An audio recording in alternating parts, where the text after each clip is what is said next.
আজ থেকে ছেলে স্কুল স্টার্ট হয়ে গেছে। মানে কাল থেকে স্টার্ট হয়েছে, কিন্তু কালকেও যায়নি, আজকে থেকে যাচ্ছে। আর আজকে থেকে খুব সুন্দর একটা দারুণ মানে ছেলের জন্য আমাদের জন্য খবর আছে।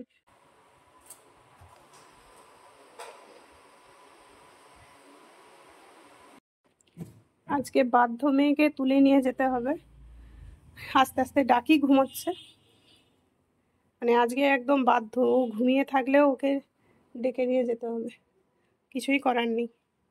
সোনামা, সোনামা, কথা বলো, বলো তুমি, জোরে বলো।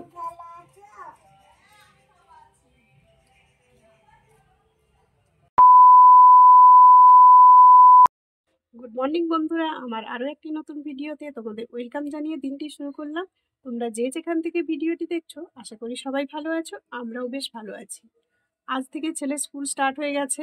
মানে কাল থেকে স্টার্ট হয়েছে, কিন্তু কালকেও যায়নি, আজকে থেকে যাচ্ছে। আর আজকে থেকে খুব সুন্দর একটা দারুণ মানে ছেলের জন্য আমাদের জন্য খবর আছে। তো কি আছে, তার জন্য তো তোমাদেরকে ওয়েট করতেই হবে। আর পুরো ভিডিওটি দেখো, আশা করি তোমাদের দেখতে বেশ ভালো লাগবে। আর স্কুল স্টার্ট হয়ে গেছে মানে বুঝতেই পারছো, ব্যস্ততার দিন শুরু। তাই বেশি কথা বলতে পারবো না। ছেলে স্কুলের জন্য টিফিন রেডি করা বা কি খেয়ে যাবে রেডি করা, সেগুলো করতে হবে।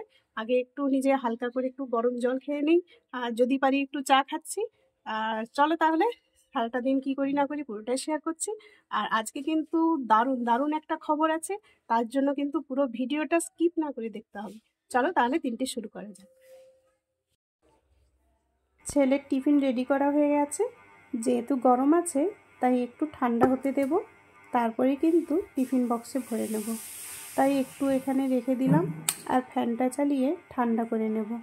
গরম অবস্থায় খাবার ভরাটা টিফিন বক্সে ঠিক নয়।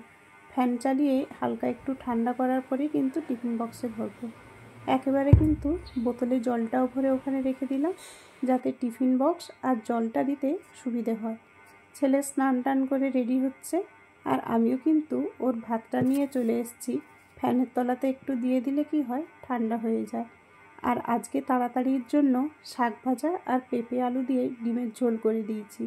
মেয়ে এখনও পর্যন্ত ঘুমোচ্ছে, ছেলে তো রেডি হয়ে গেছে। ওর খাবারটাও একদিকে ঠান্ডা হচ্ছে। ও খাওয়া দাওয়া করতে করতে আমি কিন্তু মেয়েকে ডাকতে চলে যাব। চলো তাহলে ওকে এবারে ডেকে নিই। আজকে বাধ্য মেয়েকে তুলে নিয়ে যেতে হবে। আস্তে আস্তে ডাকি, ঘুমোচ্ছে। মানে আজকে একদম বাধ্য, ও ঘুমিয়ে থাকলেও ওকে ডেকে নিয়ে যেতে হবে, কিছুই করার নেই। সোনামা, সোনামা, ও সোনামা, সোনামা গো, সোনামা। এত তাড়াতাড়ি তো ওঠেই না, কিন্তু বাধ্য আজকে ওকে না তুললেও না। সোনামা, ও সোনামা, একদম ঘুমে অচৈতন্য। সোনামা, সোনামা, কালকে চেয়ার থেকে একটু পড়ে গিয়ে মানে হাসতে হাসতে বুঝতেই পারছিল না যে পাটা মেঝেতে ঠেকেনি বলে। যে ঠোঁটটার অবস্থা দেখো। চলো আস্তে আস্তে ওকে ডাকি। এই মাত্র তুললাম, তুলে একটু চোখে মুখে জল দিয়ে দিয়েছি, এখনো কিন্তু ঘুম ছাড়ছে না। এই যে চোখ মুখের অবস্থা।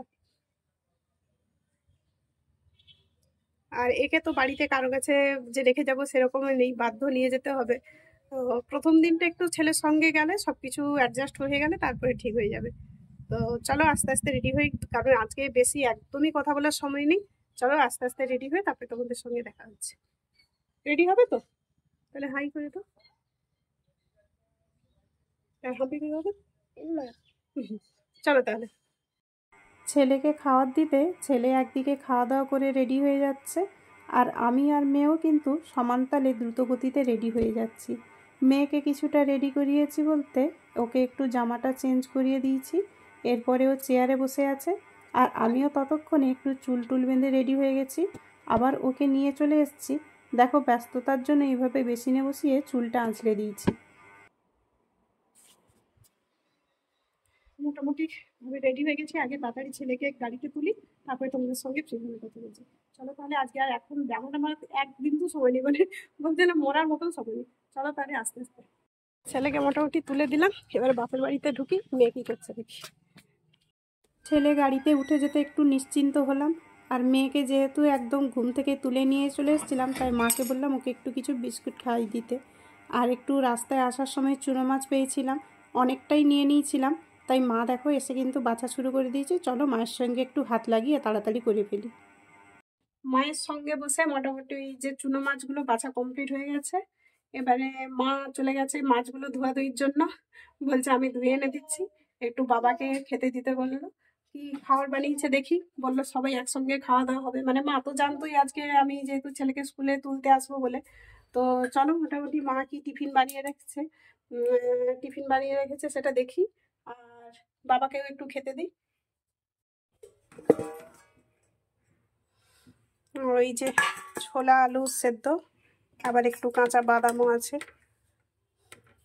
খুব সুন্দর, একদম ঝাল ঝাল, পেঁয়াজ লঙ্কা দিয়ে। চলো তাহলে আস্তে আস্তে বাবাকে খেতে দিয়ে দিই, তারপরে দেখা হচ্ছে। এই যে মুড়ি রেডি করে নিয়েছি, চলো তাহলে আস্তে আস্তে বাবাকে দিতে যাই। মাছ ধুয়ে এলে সবাই মিলে একই সঙ্গে টিফিন করব। তো ততক্ষণ আমার বাবার বাড়ির একটা জিনিস তোমাদের সঙ্গে একটু শেয়ার করছি, দেখো তোমাদের বেশ ভালো লাগবে। এই যে ফটোগুলো দেখছো, এগুলো কিন্তু আমার বাবার ভীষণ শখের, মানে এই সব ল্যামিনেশন করে রাখা।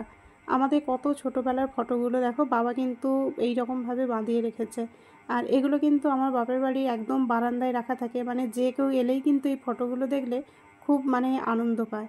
এই এই ফটোটা কিন্তু আমি আর আমার ভাই, মানে আমরা চারজন মিলে এই রকম আমার মা বাবাকে কিন্তু বিবাহবার্ষিকীতে দিয়েছিলাম।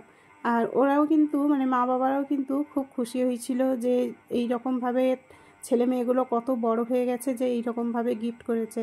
আর আমার দিদাকেও দেখো, ওই যে কোলে বসে আছে, আমি আমার ভাই, আর এইটা আমার ঠাকুমা। যেহেতু পুরনো ফটোগুলো অনেকটাই কিন্তু নষ্ট হয়ে গেছে, আর এই যে আমি, আমার ভাই, মানে দিদা ঠাকুমা সবাই কিন্তু এই রকমভাবে ফটোগুলো বাঁধানো আছে। আর এই যে দেখো আমার বাবা জেঠু, এই রকমভাবে সবারই ফটোগুলো কিন্তু রাখা আছে।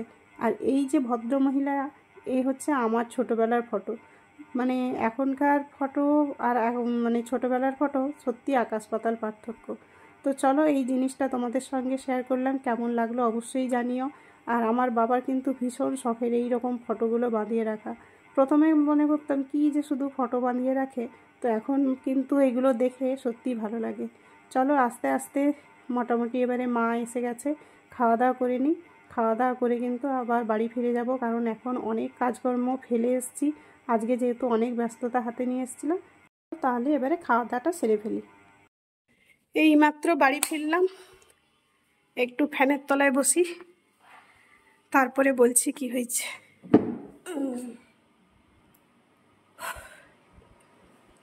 এই মাত্র বাপের বাড়ি থেকে ফিরলাম, খাওয়া দাওয়া করে এখন যেন লড়ার ক্ষমতা নেই। মানে মায়েদের যত্নআত্তি পেলে যেন মেয়েরা বেশি হয়ে ওঠে। এবারে বলি কি ব্যাপার, খুশির খবর যেটা, মানে তোমরা তো আগেই দেখেছো যে ছেলের স্কুলে সাইকেল নিয়ে যেত, একটা সাইকেল স্ট্যান্ডে সাইকেল রেখে তারপরে বাসে উঠতো। তো এই কাল থেকে, মানে আগামীকাল থেকে ছেলের স্কুলের গাড়িটা একদম মানে কৈলাস মন্দিরের সামনে থেকে, মানে আমার বাপের বাড়ির সামনে থেকেই যাচ্ছে। তো সেটা অনেকটাই সেফটি বা নিশ্চিন্ত। কোথাও হয়তো গেলাম বা বাপের বাড়িতেই গেলাম, বাড়ি আসার কোনো চিন্তা নেই, ওখানেই তাড়াতাড়ি করে খাইয়ে দাইয়ে তুলে দিলাম। আর আস্তে সোনামা, আস্তে আস্তে। আর এমনিতেই হতো, মানে কি হয় আরেকটা, যে ছেলের একটু কষ্টটাও কম হবে, এটাই হচ্ছে সব থেকে খুশির খবর। মানে পুরনো বছর শেষ হওয়ার সঙ্গে সঙ্গে মনে হয় আমাদের যেন খুশির খবর এসেছে। চলো অনেকক্ষণ মোটামুটি কথাবার্তা হয়ে গেছে, এবারে কাজকর্মগুলো সেরে ফেলি, অনেক কাজ বাকি আছে। আর বেশি কথা না, স্নান করা, খাওয়া দাওয়া, বাড়ির অনেক কাজ বেড়েছে, বাসনপত্র কিছুই ধোয়া হয়নি। চলো আজকে এই পর্যন্ত, আবার পরের ভিডিওতে দেখা হচ্ছে। আজকের মতো টাটা।